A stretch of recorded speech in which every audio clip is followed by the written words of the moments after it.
अब दोनों का परिभाषा लिख लीजिए। जैसे कि पहला आपका एनपीएन है ना, तो लिखिए एनपीएन ट्रांजिस्टर। लिख करके डैश।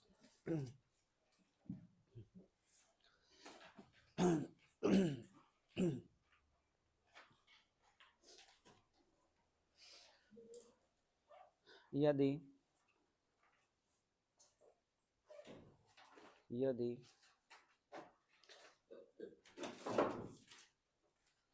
दो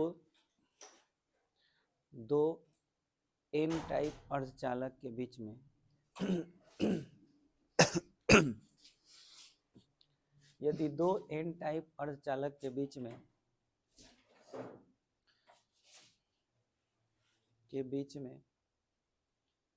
एक पी टाइप अर्धचालक को व्यवस्थित कर दिया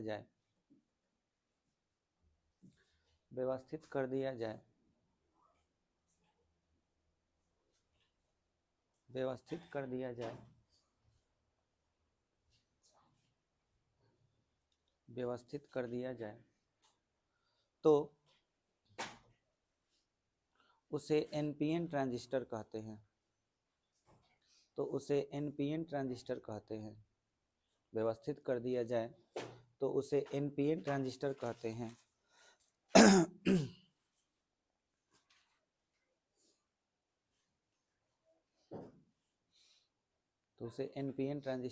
हैं। हो गया। अब देखो एनपीएन ट्रांजिस्टर का फिगर बनवाए थे। अब इसका आपको बार बार फिगर नहीं बनाना है। आपसे हम कहें कि इसका संकेत क्या होगा, तो एनपीएन ट्रांजिस्टर का संकेत समझो। इसके लिए तुम्हें क्या करना है, बीच में कौन है, पी है, तो उसको हम लोग बेस बोलते हैं ना। एक को एमीटर, एक को बेस और एक को क्या बोलते हैं, कलेक्टर। ठीक है, यानी संग्राहक। अब इसका संकेत हमको बनाना है, तो संकेत कैसे बनाते हैं समझिए। आपको टी जैसा ऐसे बना लेना है, ठीक है। तो टी जैसा जो बनेगा इसको बेस बोलेंगे। समझ में आया। इसमें एक तरफ ऐसे अगर कर देंगे तो एक एमीटर का काम करेगा और एक जो है वो कलेक्टर का काम करेगा। क्लियर हुआ। अब इसमें आपको क्या करना है, ये बनाने से पहले एगो ऐसे वृत्त जैसा खींच लेना है। यहाँ पे ऐसे बनाना है, ऐसे खींच देना है और इसको ऐसे इसमें सटा देना है। समझ में आया। तो बेस हाई आपका हो गया। अब हम ये कैसे माने कि कौन एनपीएन होगा कौन पीएनपी होगा, इसमें अंतर कैसे कर पाएंगे। तो इसके लिए ध्यान देना है, पी मतलब पॉजिटिव और एन मतलब नेगेटिव। धारा किधर से किधर बहता है, पॉजिटिव से नेगेटिव। तो इसलिए आपको याद रखना है कि पॉजिटिव टू नेगेटिव धारा अगर बहता है तो इसमें बीच में अगर पी है और यहाँ पर अगर एन है और ये एन को दिखा रहा है एनपीएन, तो एगो इसमें एमीटर का काम करेगा, एगो आपका बेस का काम करेगा और एक कलेक्टर का काम करेगा। वही बता रहे हैं। तो एमीटर हमेशा जो रहेगा उसकी पहचान के लिए देखिए आपको क्या करना है, कौन एमीटर है उसको पहचानने के लिए उसमें एगो एरो का चिन्ह लगाना है। ठीक है। अब एरो का चिन्ह या तो ऐसे आप लगा सकते हो या ऐसे लगा सकते हो, उल्टा। दो तरीका है, एक इस तरह से या एक इस तरह से, दो तरीका है। तो आपको याद रखना है कि जिसमें एरो हम ये लगा देंगे तो वो एमीटर का सिंबल हो गया, हाई बेस हो गया, हाई क्या हो गया, कलेक्टर। हमेशा एरो का चिन्ह किस में रहेगा, एमीटर। लेकिन हम कैसे ये जानेंगे कि कौन एनपीएन है और कौन पीएनपी है। तो इसका जानने का तरीका है कि धारा किधर से किधर बहता है, प्लस से माइनस। तो मान के चलो अगर ये पी है और ये एन है तो धारा पी से एन ही को न बहेगा और ये आपका क्या हो गया, एन। तो इसलिए इसको एनपीएन ट्रांजिस्टर कहेंगे। अब बार बार हम एनपीएन नहीं लिखेंगे, फिलहाल समझने के लिए हम बता दिए कि पी से एन की ओर करंट बहता है, जिसमें एरो रहेगा वहां ए मीटर लिखाएगा आज जिसमें एरो नहीं रहेगा वहाँ कलेक्टर लिखाएगा और नीचे जो लिखाएगा वो क्या होगा, बेस। ये फिगर उल्टा सीधा कैसा हो सकता है, समझ में आया। तो जो आप डेफिनेशन लिखे हैं उसको आप इसको नोट कर लीजिए इसमें, ठीक है। और ये ऐसे रहता है, हल्का निकला हुआ रहता है संकेत में।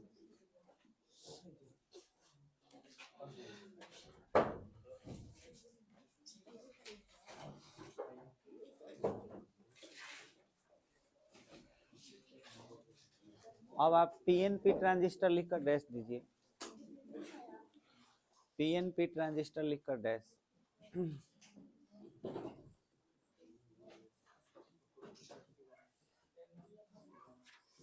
पीएनपी ट्रांजिस्टर लिखिएगा। यदि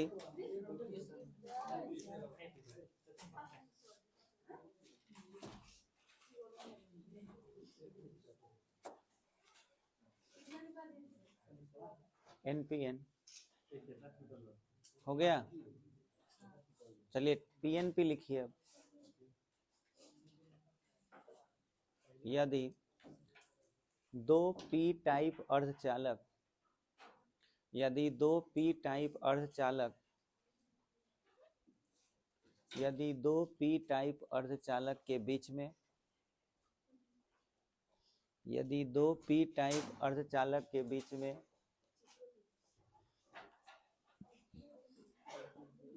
यदि दो पी टाइप अर्धचालक के बीच में एन टाइप अर्धचालक को व्यवस्थित कर दिया जाए, एन टाइप अर्धचालक को व्यवस्थित कर दिया जाए, एन टाइप अर्धचालक को व्यवस्थित कर दिया जाए, तो उसे पीएनपी ट्रांजिस्टर कहते हैं, तो उसे पीएनपी ट्रांजिस्टर कहते हैं, तो उसे पीएनपी ट्रांजिस्टर कहते हैं।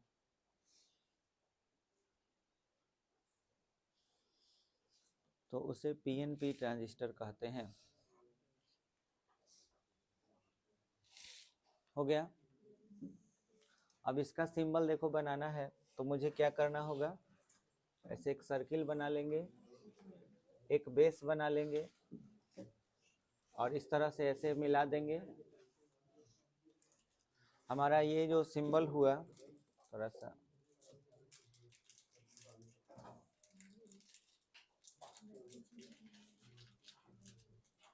अब ये जो सिंबल हुआ था, हम कैसे जानेंगे कि कौन एमीटर है। तो एमीटर के लिए हम क्या करेंगे, एरो का चिन्ह देंगे। लेकिन ये कौन सा ट्रांजिस्टर है, पीएनपी। तब धारा किधर से बहेगा, पी से एन की एन से पी। अगर ये पी और ये एन और ये पी है तो पी से एन की ओर धारा बहेगा, तो इसलिए एरो का चिन्ह ऐसे देना है। अब जिसमें एरो लगेगा वो एमीटर होगा, ये बेस हो जाएगा और ये क्या हो जाएगा, कलेक्टर। एरो एक ही में देना है, याद रखना है, समझ में आया। ए मीटर में ही देना है, ई और बी में ही एरो देना है। क्लियर हो गया। तो ये सिंबल किसका हो गया, पीएनपी का। तो नीचे संकेत लिख करके और ये उतार लीजिए।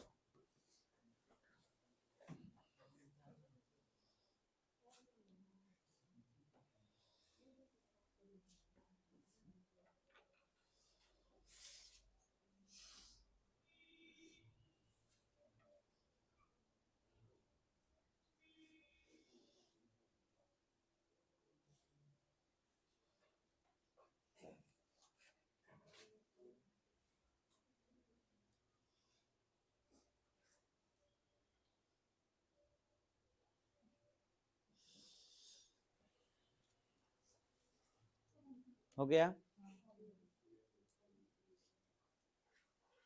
हम लोग के सिलेबस में एनपीएन ट्रांजिस्टर है, ठीक है।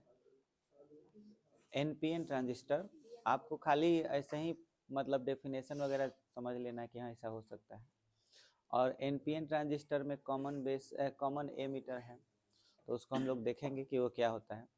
तो अभी सबसे पहले हम समझेंगे कार्य प्रणाली, ट्रांजिस्टर का कार्य प्रणाली क्या होता है, ठीक है। देखिए ध्यान से,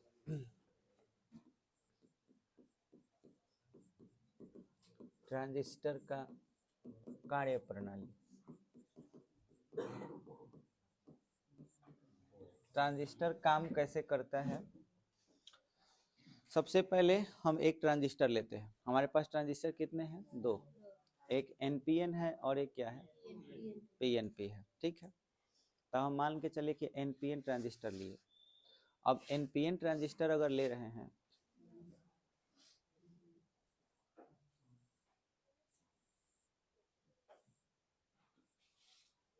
ठीक है, तो ये बीच में आपका P होगा, ये N होगा और ये क्या होगा?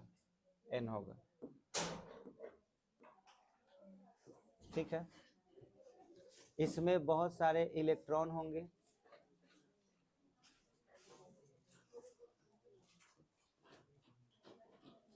इसमें कुछ होल्स होंगे और इसमें न्यूट्रॉन, इसमें इलेक्ट्रॉन भी होंगे और माइनॉरिटी चार्ज कैरियर होल्स होंगे। ये एनपीएन ट्रांजिस्टर हो गया। अभी हम इसको लिखे हुए हैं बिना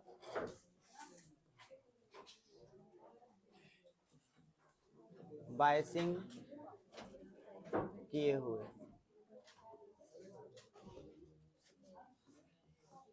ये जो आप ट्रांजिस्टर देख रहे हैं, इस ट्रांजिस्टर में बायसिंग नहीं हुआ है। बायसिंग का मतलब बैटरी से नहीं जोड़ा गया है। तो जब बायसिंग नहीं करते हैं तो उस कंडीशन में ट्रांजिस्टर ऐसा ही रहता है, हाई डोपिंग रहेगा, मॉडरेट डोपिंग रहेगा और लाइटली डोपिंग इसका रहेगा। इसका साइज बड़ा रहेगा लास्ट वाले का, इसका साइज मॉडरेट रहेगा और इसका साइज सबसे छोटा रहेगा। ठीक है, इतना हम लोग जान चुके थे। बिना डोपिंग का ये है।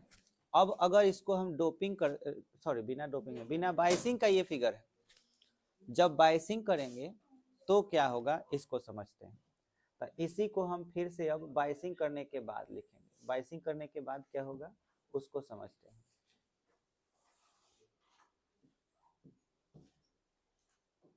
ध्यान दीजिएगा, यहाँ पर जो आपका है वो एन टाइप है और ये क्या है? P type. तो यहाँ से इस लोकेशन से,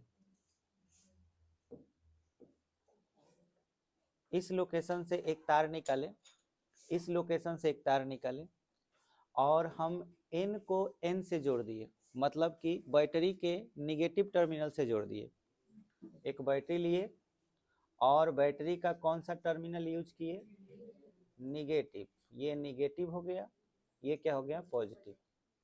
और इससे यहाँ के कनेक्शन कर दिए। अब हमको तुम लोग ये बताओ कि अगर निगेटिव से N का कनेक्शन हो रहा है, पॉजिटिव का P से कनेक्शन हो रहा है, P टाइप से, यहाँ पर जो P टाइप, कौन सा बाइसिंग हुआ? फॉरवर्ड बाइसिंग हुआ। N को N से जोड़ना, P से P को जोड़ना, फॉरवर्ड बाइसिंग। क्या फॉरवर्ड बाइसिंग में करंट फ्लो होता है? फॉरवर्ड बाइसिंग में तो करंट फ्लो होता है। अच्छा, अवक्षय परत का क्या होता है? अवक्षय परत पतला हो जाता है।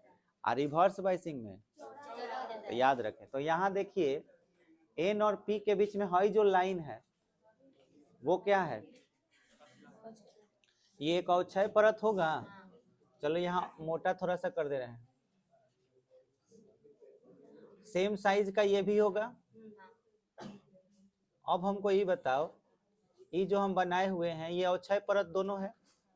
ये N और P का अवक्षय परत है और ये P और N का अवक्षय परत दो हुआ, डिप्लेशन लेयर। अब मुझको ये बताओ कि इस अवक्षय परत का क्या होगा? ये पतला हो जाएगा, कुछ देर के बाद ये गायब ही हो जाएगा।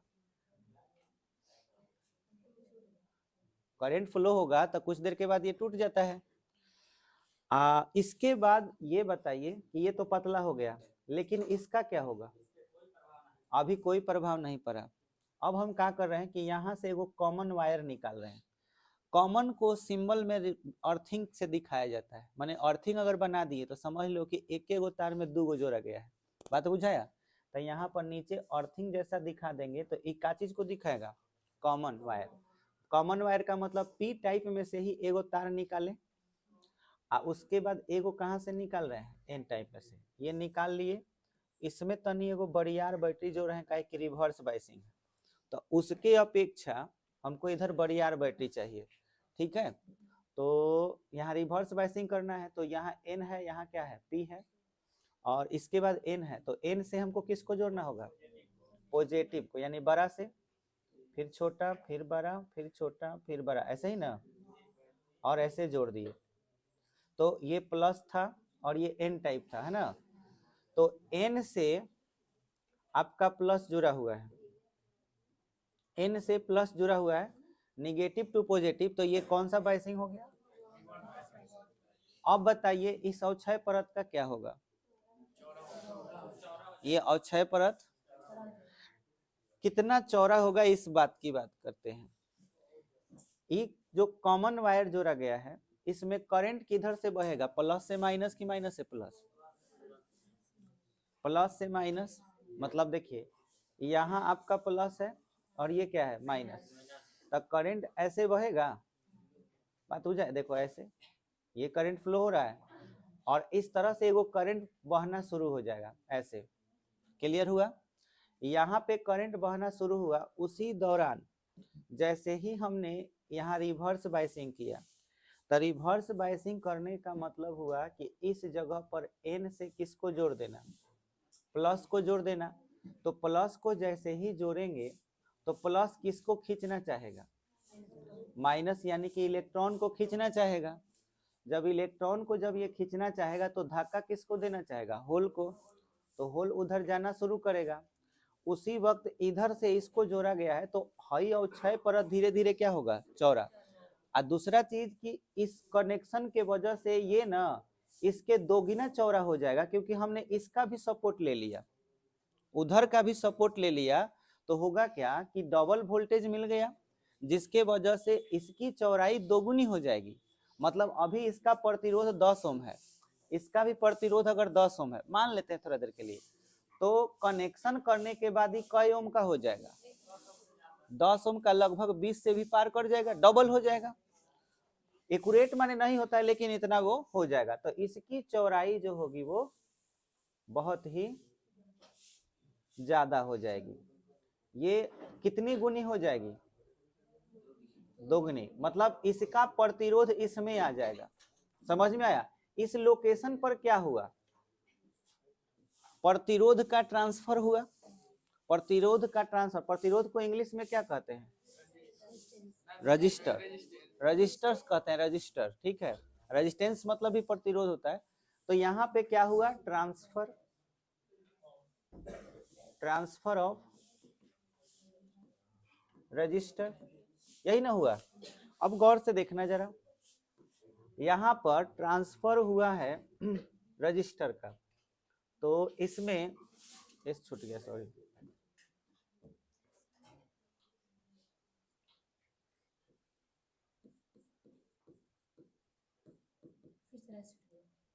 फिर इस छूट गया, ट्रांसफर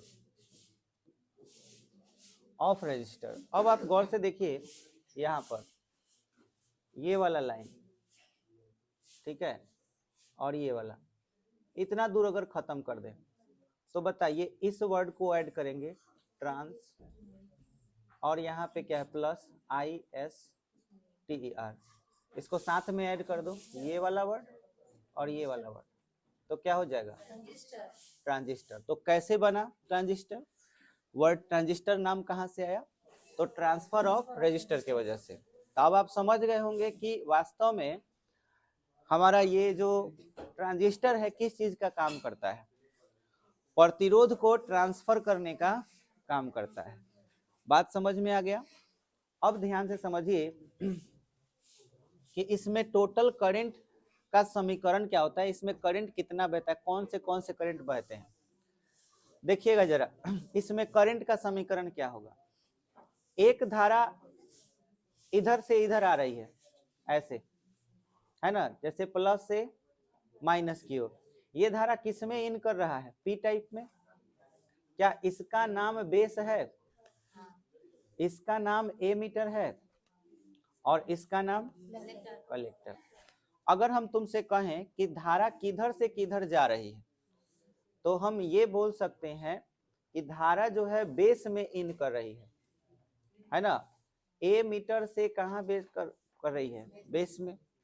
अगर मुझे ये जानना हो कि भाई इसमें टोटल करंट में क्या रिलेशन होता है, तो बेस से करंट ऐसे इसमें इन किया, बेस से ए मीटर में आया, उसके बाद कलेक्टर। तो इसको बढ़िया से समझने के लिए हम एक डायग्राम बनाते हैं संकेत के रूप में, तो आपको ज्यादा समझ में आएगा। अब देखिए हमने क्या किया कि कनेक्शन किया था बेस में, सॉरी कनेक्शन बेस में हम लोग बेस को कॉमन रखे थे। अगर हम चाहें तो ए मीटर को भी मतलब कॉमन कर सकते हैं। जैसे आपने देखा कि कॉमन वायर को में बेस था, मैं थोड़ा देर के लिए इसमें कॉमन वायर क्या ले रहा हूं, करंट को आसानी से समझने के लिए, ज्यादा कुछ नहीं। मैं चाहता हूं कि आपको बहुत अच्छे से समझ में भी आ जाए कि इसमें करंट का वैल्यू क्या होता है और ऑब्जेक्टिव में यहां से आता है, तो ध्यान दीजिएगा। ये देखिए, ठीक है, हमने फिगर ऐसे बनाया। अब आपको मालूम होना चाहिए ये वाला लोकेशन को बेस कहा जाता है।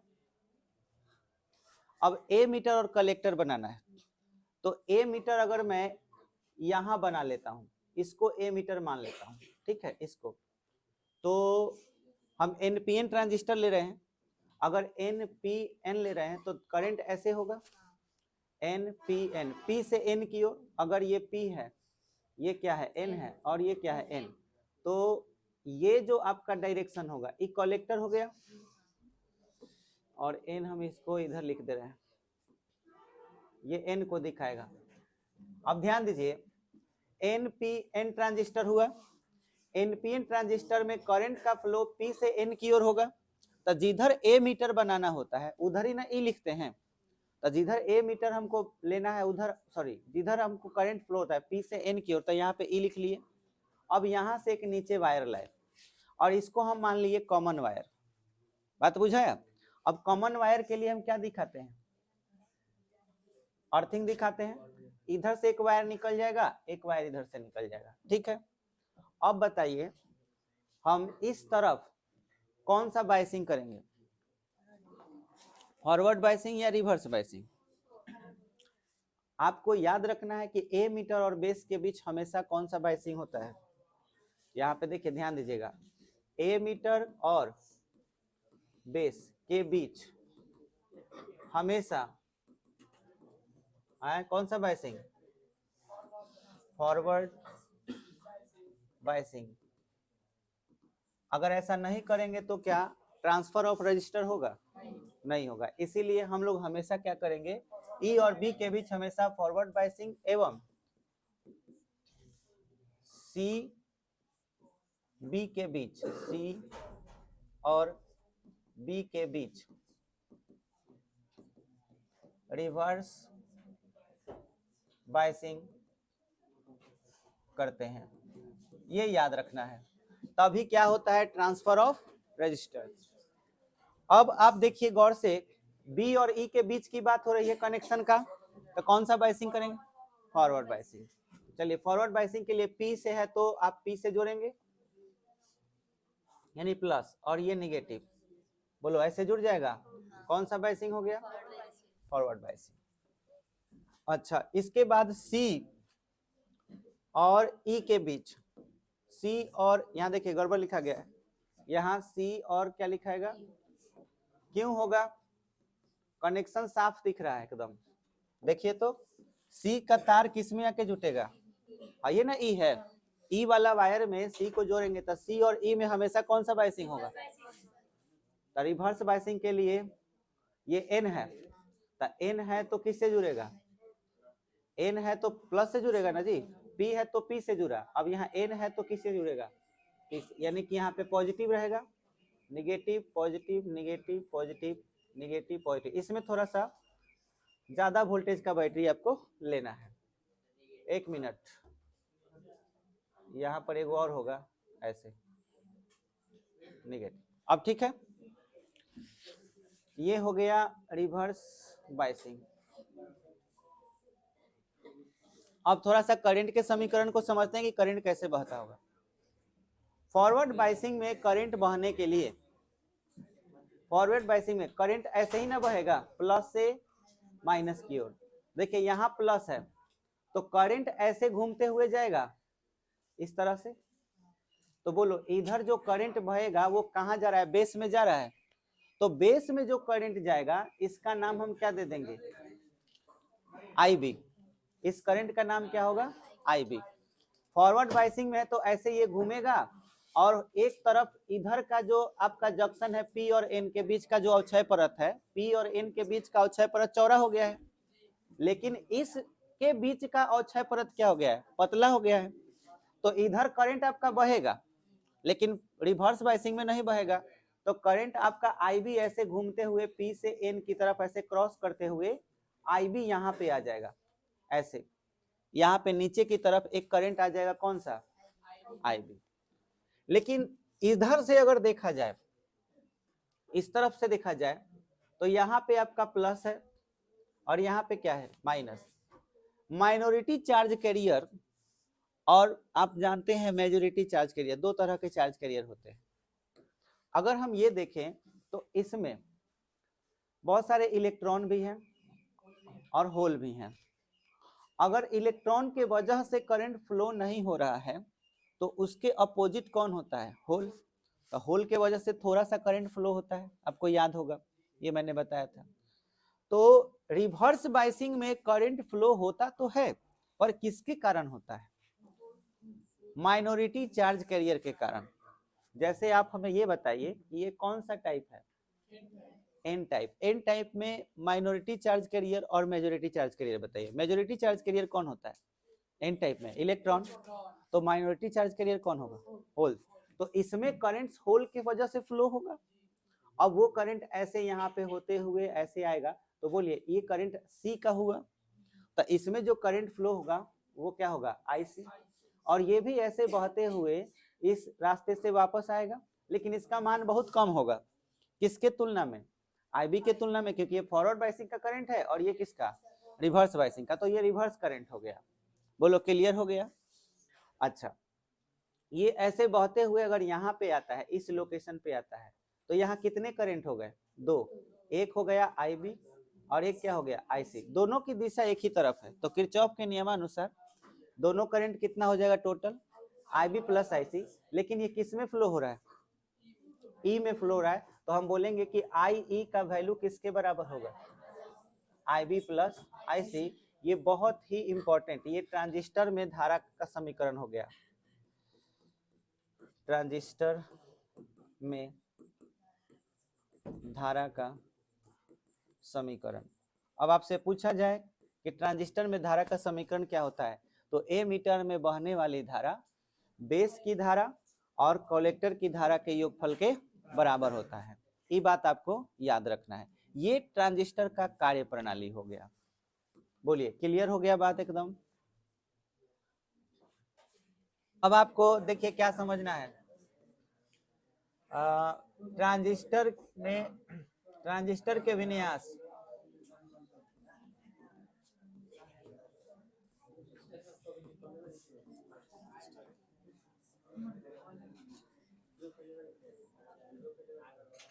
Configuration of transistor.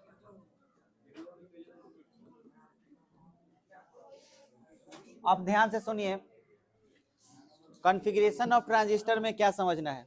जैसे कि आपने अभी देखा कि मैंने N को मतलब कि B को और C को, इन दोनों को जब ऐड किया है तो एक ऐसा वायर है जो दोनों के लिए है। एक ऐसा वायर जैसे A मीटर में कनेक्शन C से हुआ है और B से हुआ है, तब B और C का कनेक्शन E से हुआ। तो अब बताइए इसमें उभयनिष्ठ कौन हुआ, E हो गया। तो अगर E उभयनिष्ठ हो गया तो इसको हम कौन सा विन्यास कहेंगे, तो ध्यान दीजिएगा, उभयनिष्ठ। उभयनिष्ठ अब कौन उभयनिष्ठ हुआ है भाई, ई का नाम क्या है, उत्सर्जक। तो हम यहाँ क्या लिखेंगे, उभयनिष्ठ उत्सर्जक, और उसके बाद क्या लिख देंगे, विन्यास। अभी जो आपने सर्किट देखा, परिपथ बनाया था मैंने, उसका नाम क्या हो जाएगा, उभयनिष्ठ उत्सर्जक विन्यास। क्लियर हो गया? या आप इसे शॉर्टकट में बोल सकते हो कॉमन, है ना, एमीटर, कॉमन एमीटर कॉन्फ़िगरेशन।